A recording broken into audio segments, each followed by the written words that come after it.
And this is Two Steps Ahead podcast, encouraging you to take your passion, make it happen, let yourself be great. I'm Sonny, and I'm coming up on the show. It seems like society is moving further and further away from any type of conviction when it comes to just the way we live our lives, the way we look at things, whether it's news, politics, sports, whatever it is. It seems like we continue to be jellyfish just bobbing on the tide of society, and wherever the thought of the day goes, we just drift along with it. Wherever the ebb and flow of the tide of the day takes us, that's where we go. And there seems to be a lot of just nonsense going on in the world. You can look at any news story, you can look at any social issue, and you start to see how there really isn't any stance, like true stance, or like I said before, conviction, belief, a code of honor, something that you believe in. And so we're going to take a look at that today. What does it mean, and what does it look like, and what does it take to have good moral character? Now, it depends on your definition of good moral character, I would imagine, but it's going to guide someone. If you have good moral character, you're probably going to be guided in your actions and your thoughts, and things such as honesty, fairness, kindness, maybe respect for others, watching out for other people. Those type of things might pop up. And a lot of times in traditional society, people would think, yeah, that's what we need to do. But then we have to take a look at and see what is, or what are these things that we are talking about. And so if you're looking at the core components of good moral character, some things that might pop up: integrity. Integrity is something that's important. Things like telling the truth, keeping your promise, doing the right thing. Obviously, honesty is a part of telling the truth, isn't it? Being truthful in words and actions.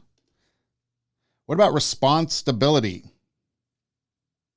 Owning up to your actions. Following through with your commitments. Respect for others. How about just having compassion? Fairness. What about self-control and humility? Those might be some of the things, or at least the core components, that we're going to look at when it comes to having good moral character. Why does it matter, might you ask? Good question. I'm glad you asked. Because first of all, it builds trust in relationships. If you're talking about a one-on-one situation, okay, let's just put it on a personal level. So it's one-on-one, me and you. We'd want trust, right? And a lot of people think that trust is automatically given. And people are surprised when I say trust is earned. Respect is earned. I don't automatically give you my trust, nor do I give you my respect just automatically. It has to be earned. Now, of course, in society, you have to have a certain level of understood trust and respect. For example, if you are working for somebody, you probably have a little bit of trust and respect at a certain basic level automatically, because you show up to work and you trust that they're going to provide a safe working environment, and you're going to trust that they're going to pay you for what you agreed upon, right? And then the responsibility. They trust you, even though they might not be micromanaging or watching over you every second of the day, but they're going to trust you that you get your job done. And so right away, there's that basic level of trust and respect. But trust and respect has to be earned. So what do you do to earn that? Well, good moral character could be a start with these core components that we're looking at. Besides that, it also builds a healthy community, whether it's a community at work, in your neighborhood, a friends group, a social environment.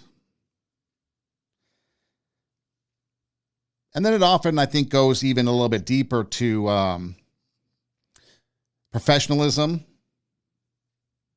You know, there's professionalism in the workplace, and we don't often think about professionalism in the social place. but there's a little bit of professionalism that goes along with it because we have to act in a professional manner, even though we may let our guard down, have some fun, do what we do with our buddies or pals. But again, we still have to be able to have that trust and respect being earned. And you do that somewhat from a professional manner. Now, your professional manner might be a little different in your social group than it would at your workplace. But again, it's there. So you're talking about good moral character. And maybe one of the core components might start off to be integrity. You can show integrity through your everyday actions, the choices that you make, any interactions that you might have with other people. And one of the first things that might pop up, honesty. Integrity, honesty kind of go hand in hand, even though in the core components, it might be two separate categories, two separate character traits, but you have to be honest to have integrity. You have to tell the truth, even when it might get you in trouble. That's where the integrity comes in. Instead of lying to try to get out of trouble, you're going to tell the truth, even though you might be at fault and there might be some consequence to that. Or perhaps if you're being honest, maybe you admit to not knowing something. Hey, do you know how to do this? No, I really don't. Okay, well, at least you're honest. Maybe it costs you the job or a promotion, but at least you have integrity. Because what's worse, lying about it, and then you get put in that position and now you can't do the job? One of the advices I would always tell people, especially when they were looking for work in the radio business, I'd be teaching classes and they might not know something. And I would just tell them, that's something that I haven't really gone over specifically the way you guys do something. So maybe you can, train me up real quick. I'm a quick learner, something like that. So you don't have to necessarily say outright, no, I don't know it. Because again, you might have some similar experience to whatever it is they're asking you to do.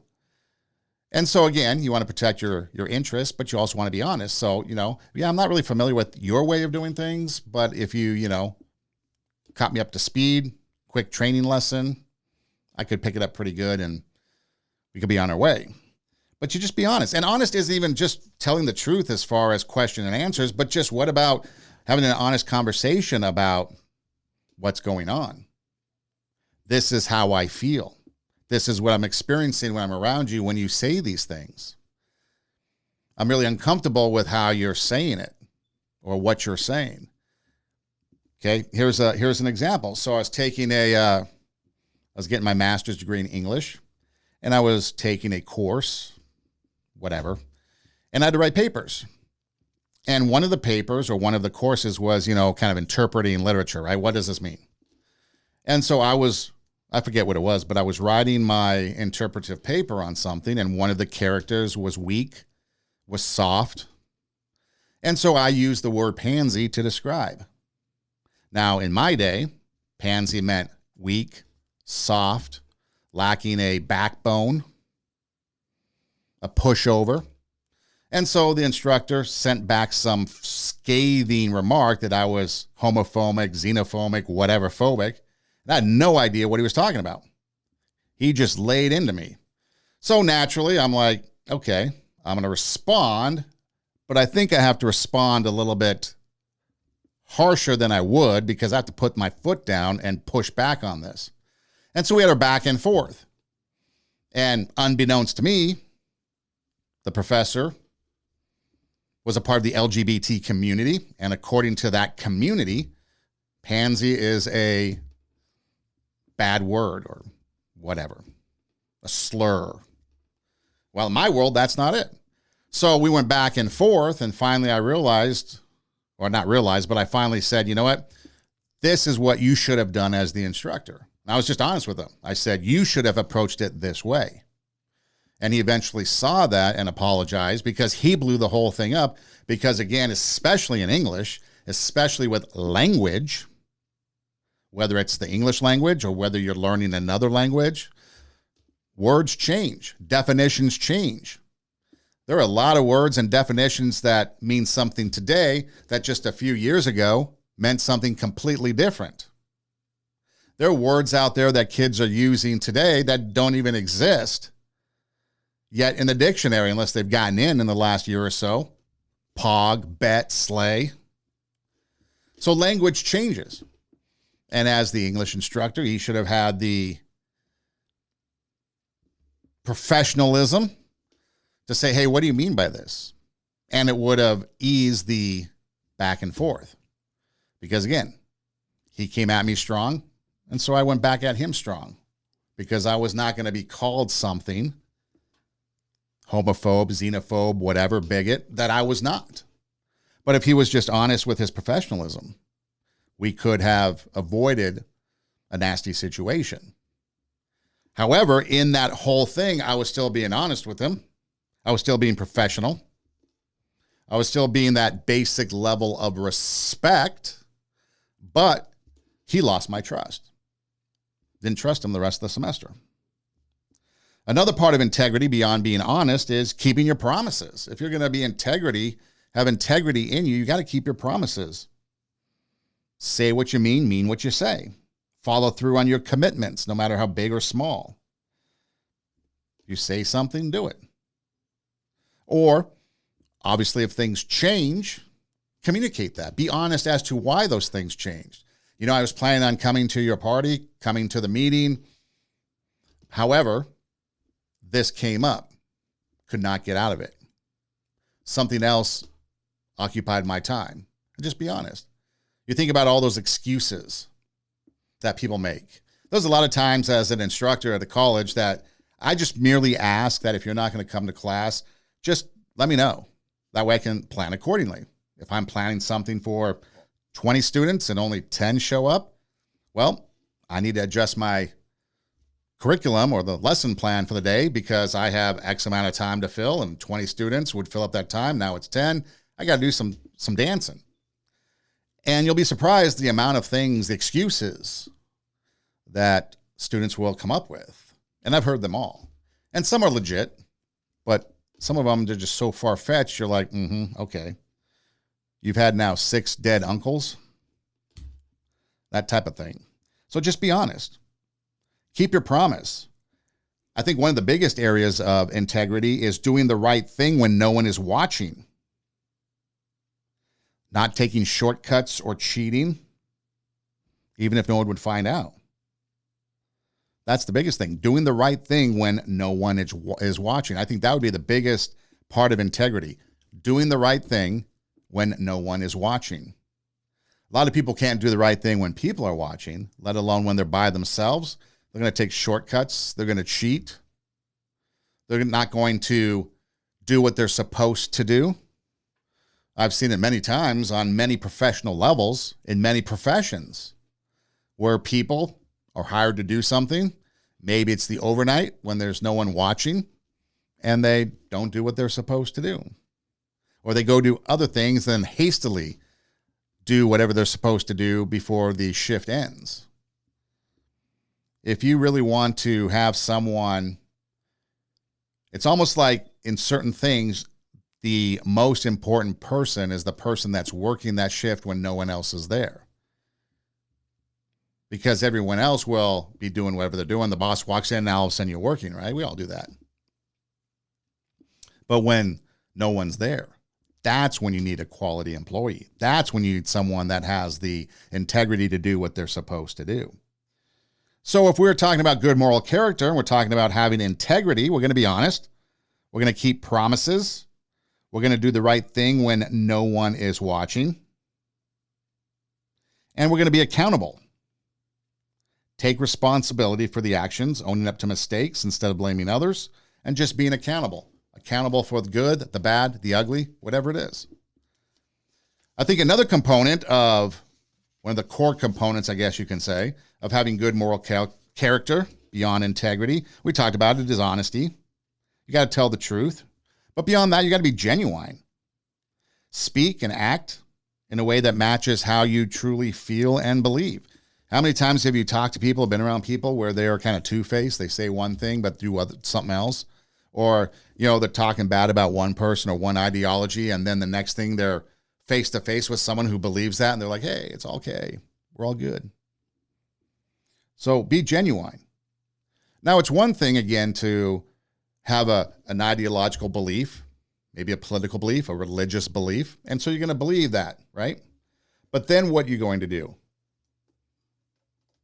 You're going to look at that person one-on-one, and perhaps that one-on-one, the way you act towards that person one-on-one is a little different.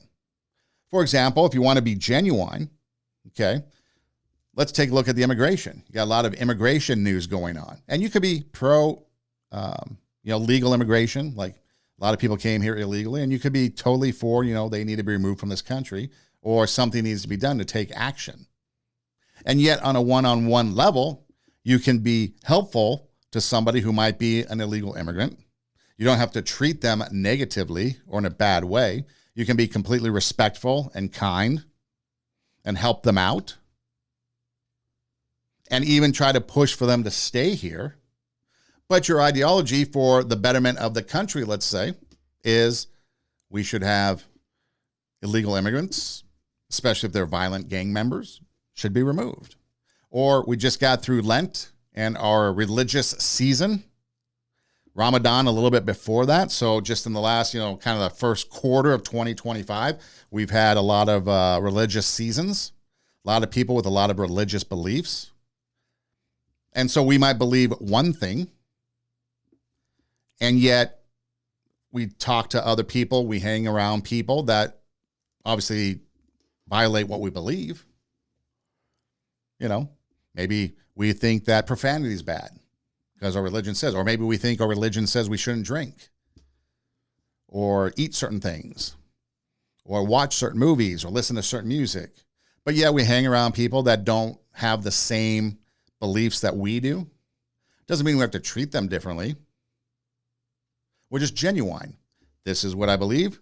This is what I feel. This is how I'm going to talk about it. But I can still be around you as a person, as people.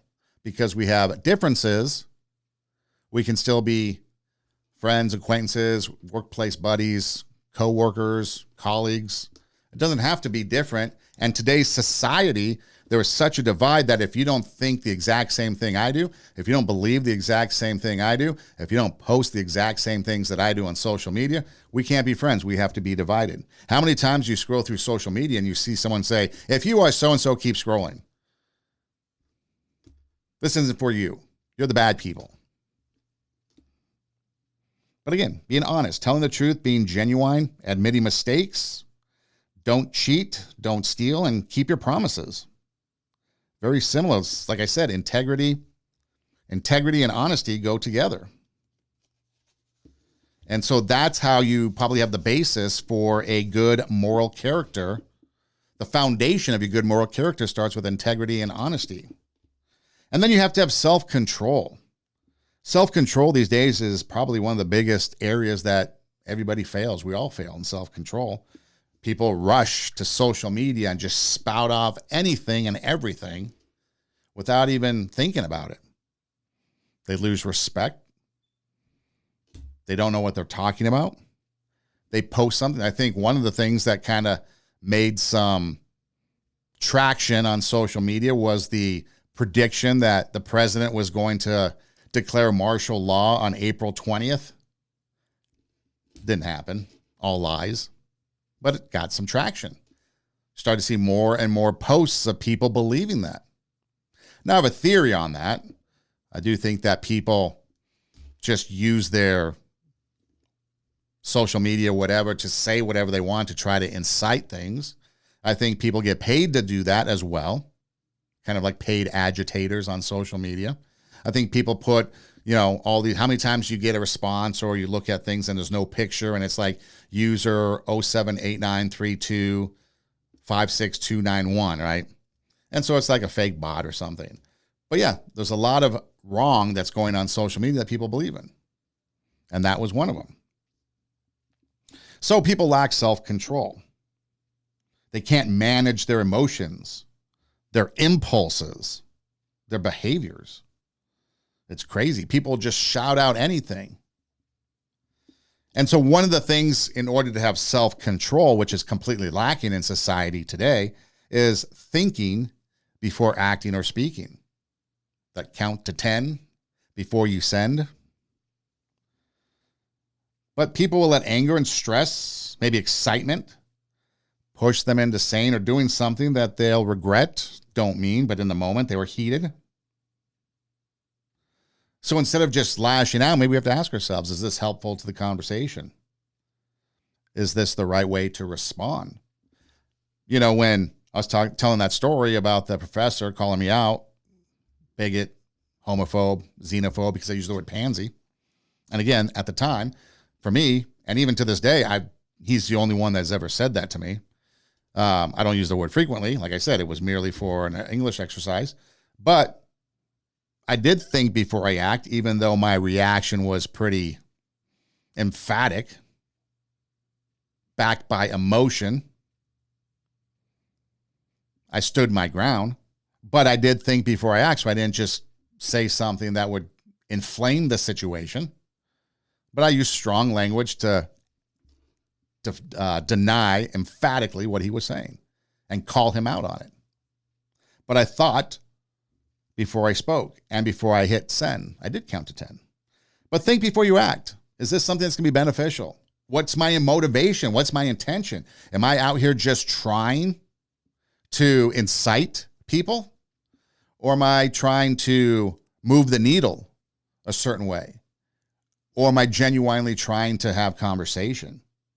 You think about the old philosophers, whether it's Plato, Aristotle, Socrates, they all disagreed. But then they would sit around and they would talk and they would hash things out and they would, try to find truth, I guess, if you want to put it that way. But they talked and they'd go back and forth and then they'd find some common ground.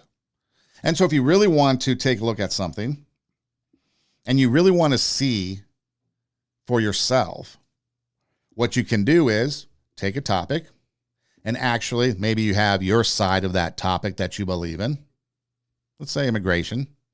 And so you create an argument for deportation, kicking people out. But then if you were to able to create an argument for, even though you might not be your position, but let's say you create an argument for keeping them here. Now you've got two opposing viewpoints, right, that you've created. Where's the common ground? The mediation, the compromise. That might be an area that then you can speak and act because you thought before you acted. Kind of like if you want to have critical thinking skills, you have an opinion on something, but you listen to other people state their opinions. You do your own research to see which one of those opinions, including yourselves, could be right, wrong, somewhere in between. Is there other information out there? Is there new information, fresh information? Then you make up your mind based on what you've heard from the different people, what you've actually researched, and what you've gone over. And then you can form an opinion. Maybe you consult other people, some trusted friends, a trusted circle of people around you, your inner circle. And then if you do that, then you can come up with an idea.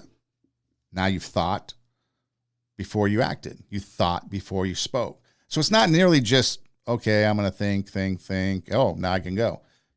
In that moment of pause, however long that might be, ask yourself some questions. What's the benefit of this?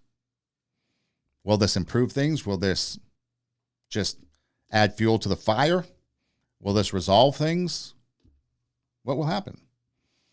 But self-control, think before you act or speak. Resist temptation. Say no to the things that go against your values, goals, and responsibilities, even if it feels good in the moment. We look at riots, okay? Group thought. There's a lot of people, I'm sure, that have done things that they probably regret doing, but that mob mentality took over and they just chimed right in with everybody else. But see, that's the thing. If you are talking about values, goals, responsibilities, that's what I mean by society's just a bunch of jellyfish. There is no standard by which they hold themselves up these days. And if there is, it changes. Look at politics. Politics is such a hypocritical environment that politicians will say one thing to try to get their way. Let's just say, for example, packing the Supreme Court. Okay? The Democrats were all for packing the Supreme Court when Joe Biden was in office. But once President Trump became president, they were against because it didn't fit their agenda. So you see a little bit of hypocrisy there. So what's your core value? They have no values because they did not care one way or another. The only thing they were loyal to was their power. That was it. Themselves, narcissism.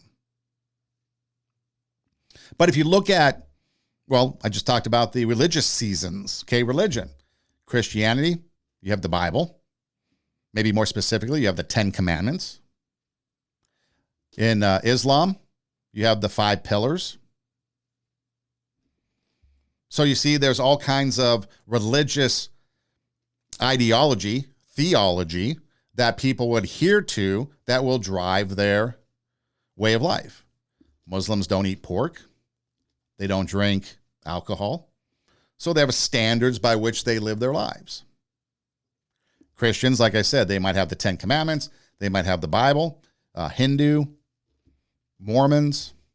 Everybody has their religious tenets. Catholics, you know, the Pope just died. So now they're going to go through their ceremony, ritual, whatever they do to create a new pope or to vote on a new pope, select a new pope. But you think about that, you know, Catholics have the rosary, they've got communion, confession, you know. So there's a lot of things that people will do based off religious tenets. What about the military? Military, they've got their code. You know, I think the Marines, it's what? God, country, core. Then you've got things like leave no man behind. Prison even has a code of standards by which you live by, right? Snitches get stitches, depending upon the crime that you've committed. If it's harm against women and children, especially young children from a sexual nature, chances of surviving prison are going to be a little bit low. So everybody has a code of conduct that you kind of live by, standards that you live by. And if we don't, then you get what society is, because society is just anything and everything right now. Whether it's immigration, LGBT ideology, whatever it is, there is no foundation in anything, and people are just doing whatever. You have to give credit to whoever came up with, if you've heard that story about Carmelo Anthony, the young man, he's black, and that is pertinent to the story, who was a track athlete, I guess, stabbed a white track athlete from another school with a knife. And then the narrative on social media became, well, he was being bullied and this and that. And then somebody came up with the idea that it wasn't even a knife, it was a cleat sharpener. Cleat sharpener doesn't even exist. That's just a completely made up thing. Search Dick's Sporting Goods, cleat sharpener. Comes up with 0 products, and then it says, we struck out. You do the search. So again, somebody's putting that out there with no integrity, no honesty. They gave to temptation, didn't they? But again, self-control, thinking before acting or speaking, resisting temptation, keeping your commitments, managing emotions, and avoiding impulsive decisions, which could be a part of resisting temptation. So again, if we're going to have moral character, good moral character, in an effort to try to be better for society, we're going to have integrity. We're going to tell the truth, keep our promises, do the right thing. We're going to have honesty, which is kind of the same thing as integrity, because we're going to tell the truth in everything we do. And we're going to have self-control, manage our impulses, manage our emotions in a mature way. Because ultimately it comes down to the fact that we have greatness in us, and we want to bring that greatness out. And in order to bring that greatness out, we have to have the tools to do that. And the tools are the components that we're talking about, which ultimately lead to good moral character. But we all have greatness in us. You have greatness within you. You have the ability to do more than you can ever begin to imagine. See, I believe that anybody through observation and practice can perform at the level of excellence. But when you're pursuing your greatness, this is worth writing down. You don't know what your limits are, and you act like you don't have any. So I say to you, you have something special. You have greatness within you. Do you know what your greatness is? Have you defined what your greatness is? Well, if you don't know what your greatness is, or you don't know how to find it, perhaps some of these steps, improving some of these steps in these areas in your life might be a way to bring out that greatness, that inner greatness in you, raising the standard in your life so that you can achieve things. Then others will look at you and then they raise the standard in their life and they bring out their inner greatness.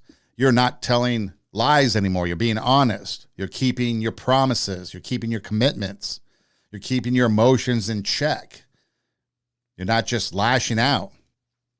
Lashing out, reacting to impulse can lead to embarrassment, can lead to all kinds of bad things. So again, good moral character. Another core component is humility. A lot of people lack humility these days too. It is a me-first environment, a narcissistic society that we live in. Everything's me first. Social media has done that. But even in sports, look at the Heisman Trophy for college football. You have to promote yourself. Or if you're going to the NFL draft, you got to promote yourself. So it's a lot of self-promotion going on out there. We all do it. But you can still do it with humility. You can still acknowledge your limitations. You can acknowledge your limitations based on what you can do, but limitations don't have to keep you there. You can improve and push those limitations out so that you can continue to bring out that greatness. You can be open to learning things and to listening to things. People with less experience, they might have some valuable information, life experience that they bring to the table. Maybe they're not as educated, and so therefore they can't. Okay, let's put it this way, since we're talking about some things, immigration. Let's put it this way. So there's a lot of people in politics, politicians that feel immigration is necessary. You've heard this recently if you paid attention to the news, and maybe you don't pay attention to the news, and maybe that's good for you. Ignorance is bliss.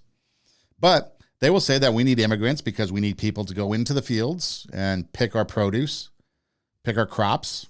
We need people in the hotels to clean the bedrooms and stuff. And so they put a limitation on immigration. But what about immigrants that are doctors and lawyers in their own country? I've talked to several people in the last 6 months, I guess, that came here from another country. They were doctors, something in the medical profession, another professional. And here they're like working at Walmart or doing some day job because it's not recognized from their country, their medical background or a finance background. So they can't work in finance here. They have to do something else. Why do we put limitations on them? We've got people that might not have the education, maybe because they come from another country, but they got a degree and study at the university in those other countries. They have a lot that they could impart upon us to help us get better. But we got to be open to learn, to listen, to do our research, to know that in this area, I might not be as strong as maybe somebody else. A good leader, a good coach, someone that's on top will surround themselves with people that are good people, but their strengths are something different. Because wherever your weakness is, you bring somebody in that has a strength in that area. Now the whole entity is rising up, becoming stronger. Like they say, that the weakest link, you're only as strong as your weakest link. So make that weak link strong. And then you get stronger. Humility, accepting feedback gracefully. Don't get defensive when given constructive criticism. Take a chance to grow and don't think of it as a personal attack. But see, that's the other thing. So people will attack instead of coming to you and saying it in a constructive criticism type of way or a professional way. They'll criticize, they'll attack, bring you down because they feel inferior. Remember, there's a difference between confidence and arrogance. Confidence means you have the ability to do something and you believe in your ability to do that.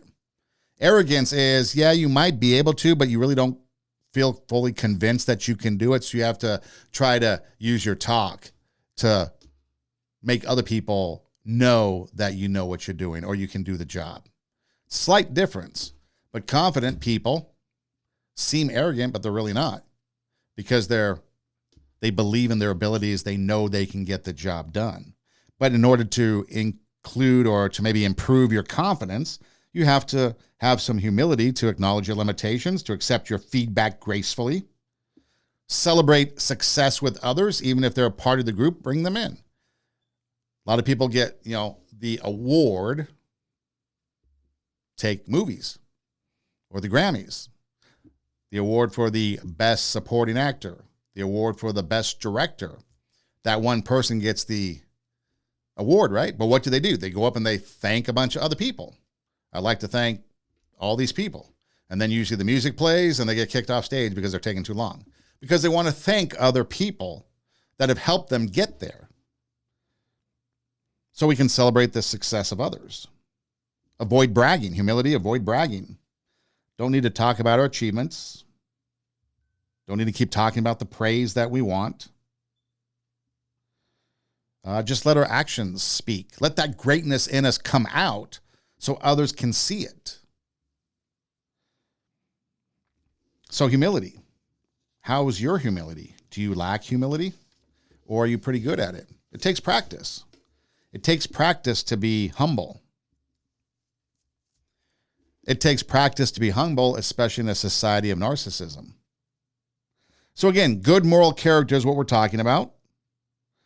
And we're talking about the core components: integrity, honesty, self-control, humility. And then what about fairness? Treating others equally, with respect. Trying to make our decisions free of bias, favoritism, or selfishness. Think of it as doing the right thing for everybody involved. That's fair. Treating everyone equally. We like to say we do that, but we don't. Give everyone the same opportunity, regardless of who they are, maybe even the less experienced. And yes, education is important in society. There are certain things we cannot do without education. I don't think you want a lawyer trying to defend you unless they've studied and know the law. I don't think you want a doctor trying to perform an operation on you unless they've studied and know anatomy, medicine, and how to do it. Probably don't want a teacher teaching you math if they don't know math. They can't solve the problem themselves. So yes, education is important. Education is a way to prove to others that you have accomplished and achieved something. But education alone doesn't make you the expert. Education alone doesn't make you the best qualified. Education alone doesn't, but it can add to. So if you're treating everyone equal, treat them equal. What about nepotism, right? Personal relationships kind of lead us to pick people that we know. Emotions, maybe you don't like that person. That's one thing that's hard to do as a teacher. And I see a lot of teachers kind of treating people differently because of their emotions, because of how they feel toward that person. There's teachers that don't like some students. Plain and simple. For whatever reason. They've got their favorites. They've got their not so favorites. For whatever reason. And they will treat the favorites with favoritism, and they'll treat the others as outcasts, lepers. That's sad. But it's the truth. Have to be careful about that. Fairness, listening to all sides. Making an effort to hear everybody's perspective before making a decision. Don't jump to conclusions or make assumptions until you found everything out, right? I mean, you think about Derek Chauvin and George Floyd. Now, everybody who was reasonable, had common sense, knew that eventually he would be charged, Derek Chauvin, and be convicted and go to prison. But a lot of people just had a knee-jerk reaction to it, and they went out and they rioted and burned down the town. They did not stop to think before they acted. Obviously, people, agitators, rioters, people that like that chaos and mayhem, probably instigated others, People gave in to peer pressure. So a lot of this good moral character stuff was just thrown out the window. The opposite took place. But we all knew what was happening. We all knew what was going to go down. And exactly what happened. He's now in prison.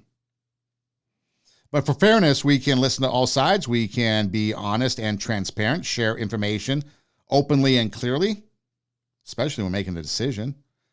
Don't hide things to gain advantage. Following the rules consistently. Although there is a time or two when maybe the rules have to be pushed to the limit a little bit, depending on the situation. And what I mean by that is, you push boundaries. You think outside the box, right? When you think outside the box, that's when creativity and other things can take place. So I'm not saying violate the rules to be bad, but push the envelope so that perhaps creativity or perhaps ingenuity can come out. And you do that in fairness. Okay? Or maybe you provide the rules so it's fair, so that we're all playing on a level playing field. And if that's the case, then you have to follow the rules. Otherwise, you're cheating. And performance-enhancing drugs, perhaps. Look at Lance Armstrong. He won all those Tour de France's, and then it turned out he was doing performance-enhancing drugs. Wasn't a level playing field. Fairness is accepting responsibility, being open to construction or correction, and then balancing needs and perspective. Consider what's the best for everyone instead of just that one person in the group. So again, there's a lot of things that we can do as far as having moral character, but we have to take a look at it and define it, because again, a lot of people in society just are like jellyfish. They're just floating on the river, the ocean of whatever, and they're just bobbing with the ebb and flow of the tide, and wherever it takes them, that's where they're going to be that day. And then the next day, they're going to be something else, and they're heavily influenced by social media and everything that's on there, and so they lack their moral character. And then what happens is they don't have their greatness in them. They can't come out, and so they get stuck.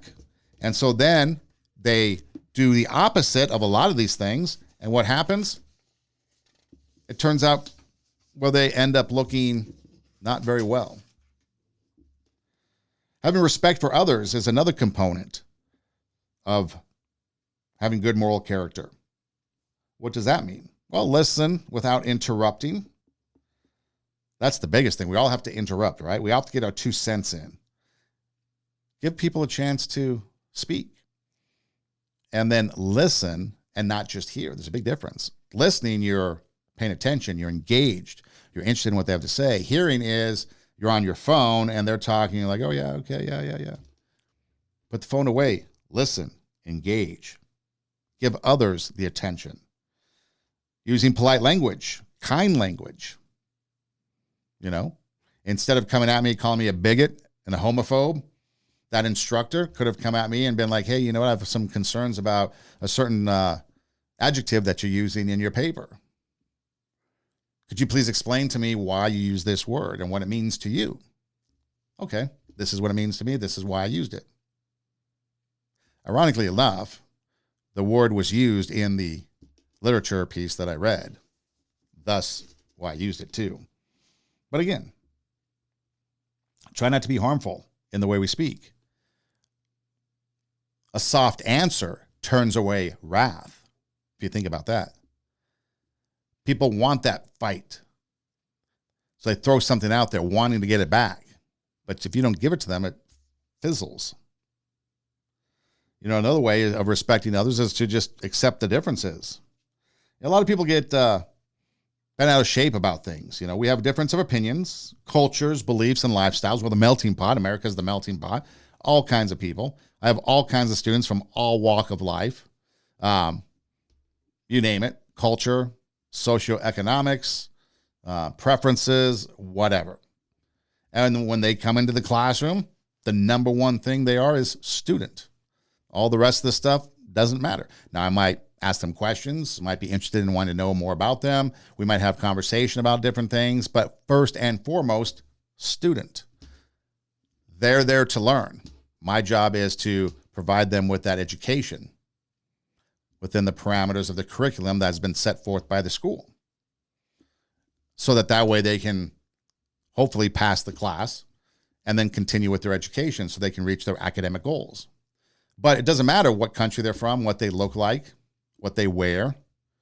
When they come in the classroom, they are student. So we accept the differences for the common good. There's times during Ramadan, people have to get up and leave in the middle of class. It's disruptive.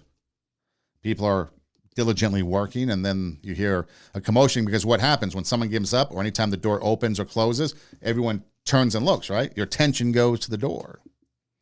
But again, we respect that because it's their prayer time. They need to leave to go pray. So we accept that. Respect for others, treating everyone with dignity, whether it's a friend, a stranger, that homeless person, treat them with dignity. You might not want to give that homeless person something, but you can at least say hi and smile. How you doing? Have a good day. They are a person. It's okay to do that. You can respect boundaries. We can honor other people's personal space, their time, the decisions that they make. Try not to pressure or control them. Standing up for others, especially those that might not be able to stand up for themselves. And it goes beyond, it's even beyond like bullying. Bullying is a big part of society today, especially on social media, but standing up for people, letting them know that you're there for them. What about just being reliable?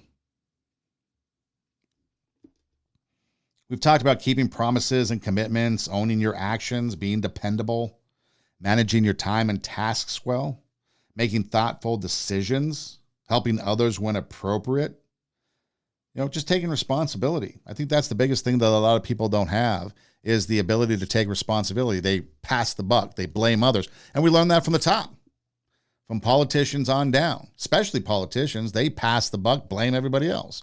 They can get caught red-handed and they'll blame something else. People will get caught red-handed. They will blame the Twinkie defense. If you don't know what the Twinkie defense is, go look it up. Yeah, a little snack food from Hostess. Look up Twinkie defense. Now what do we have? Well, instead of having a knife, we have a cleat sharpener in Frisco, Texas as a defense. So again, if we respect, and if we did have good moral character and we did follow this stuff, we would not have stabbings at track meets. We would not have someone running a race and beating somebody else on the head with a baton. We wouldn't have all this stuff going on. But because we lack good moral character in society today, we have a lot of this stuff that goes on that could be easily avoided. Because what happens? We lash out. Impulses. We can't control our impulses. People lie. People get all riled up because of something they see. All of this is in violation of good moral character, and that's why we have problems today. And then finally, we could take a look at compassion. Empathy plus action is compassion. Listen with empathy. Again, listening and hearing, two different things, but with empathy is giving them their attention, giving them your attention without interrupting or judging, and then trying to understand how they feel in that. We might not know. We might not experience what they've gone through. Like, for example, I can completely empathize with people that want to come to this country because the country they live in is terrible. They don't have the same advantages, the same opportunities, the same ability to make income, and so they want to come to a better place. So they hear an administration, in the Biden administration, say, hey, come here. Come here. Yeah, you can come. Okay, sure, they're going to come here. I can't fault them for that. Am I for open borders? Absolutely not. But I can understand why they come here. And we might not be able to save all the good ones, because there probably are some good ones that came here. People that are professionals in their own country, but they're just trying to get ahead. And they were unfortunate or maybe not fortunate enough to be born here. So they come here looking for a better life.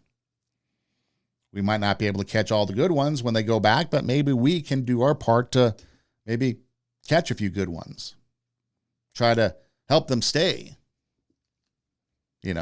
All this emphasis on the MS-13 gang member. Why? They say due process. No, it's not anything about due process. They don't care about the guy. That's the sad thing. The sad thing is they do not care about that guy. All they care about is their political future, their political clout. They're going to raise money off of it. Remember, at the State of the Union, they could not stand, like literally stand up for a young kid who was beating brain cancer. They could not stand for a family whose child, whose daughter, was killed by an illegal immigrant. They could not stand for someone whose family suffered because their father, husband, was shot and killed when they tried to assassinate President Trump. They could not stand up and honor these people. They had no compassion for any of these people. And a lot of people follow these people, and they follow that example. And so they just make a spectacle. So there's no empathy there. But have compassion. Listen with empathy. Be present in time of need. A lot of fires, a lot of hurricanes, natural disasters have come through our country. And sure, we give. But what about the follow-up?